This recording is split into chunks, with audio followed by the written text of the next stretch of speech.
صباح الخير يا جماعة. كل سنة وانتم طيبين عشان وقفة عرفات.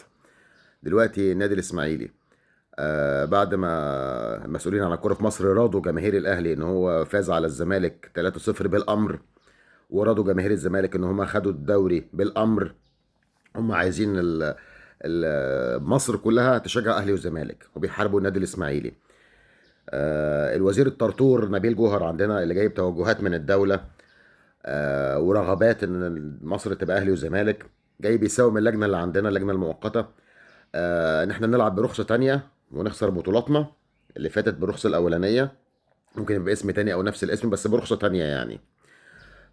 وان احنا ويجيب لنا شركه استثمار ورعايه ومش عارف ايه والديون، ونقعد في الدوري باسم تاني، يا اما ننزل درجه تانية خلاص لو احنا مصممين على تاريخنا وعلى بطولاتنا، ويحاول يجيب لنا استثمار ومش عارف ايه والكلام ده كله، شركة رعاية والكلام ده كله. طبعا هو بيدوروا على شركة تحت ايدهم وتحت جناحهم عشان يدونا ايه بالتنتوفة.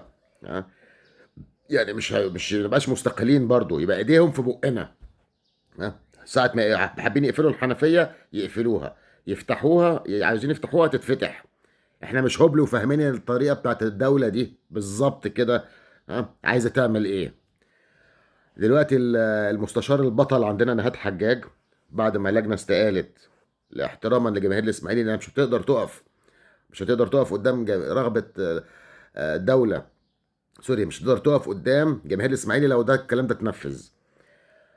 المستشار نهاد حجاج هيقدم قضيه في الفيفا وفي المحكمه الرياضيه لايقاف النشاط الكروي في مصر، موثق بالوثائق والفيديوهات والاخبار والوقائع والحاجات المستندات الرسميه ان الدوري عندنا فاسد بكل نظامه. رابطه الانديه، اتحاد الكوره، لجنه الحكام، الطريقه القذره اللي بتدار بيها دي كلها فاسده، وهنوقف النشاط الكروي في مصر.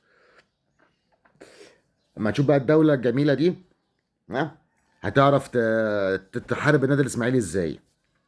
لازم يعرفوا قوتنا، وان احنا مش لقمه سائغه، احنا مش الاولمبي ولا الترسانه ولا المقاولين، مع احترامي ليهم يعني يا جماعه. احنا جماهير الاسماعيلي في كل ربوع مصر وفي كل الوطن العربي وفي افريقيا، واحنا فرضنا نفسنا كضلع تالت من اضلاع الكره المصريه غصب عنكم. خلاص. احنا مش جماعه الاخوان يا سياده النظام. ها، احنا مش هنبقى النادي المحظور، احنا نادي الاسماعيلي، وهناخد حقنا. وكل جماهير الاسماعيلي في الوطن العربي وفي افريقيا وفي جميع ربوع مصر وراك يا سياده المستشار نهاد حجاج، انت وكل القانونيين المحترمين الشرفاء. وقفوا النشاط الكروي في مصر، افضحوهم، عرفوهم قوه الاسماعيلي، وعرفوهم مين هو الاسماعيلي ومين جماهير الاسماعيلي. يلا، السلام عليكم، ربنا يصلح الحال.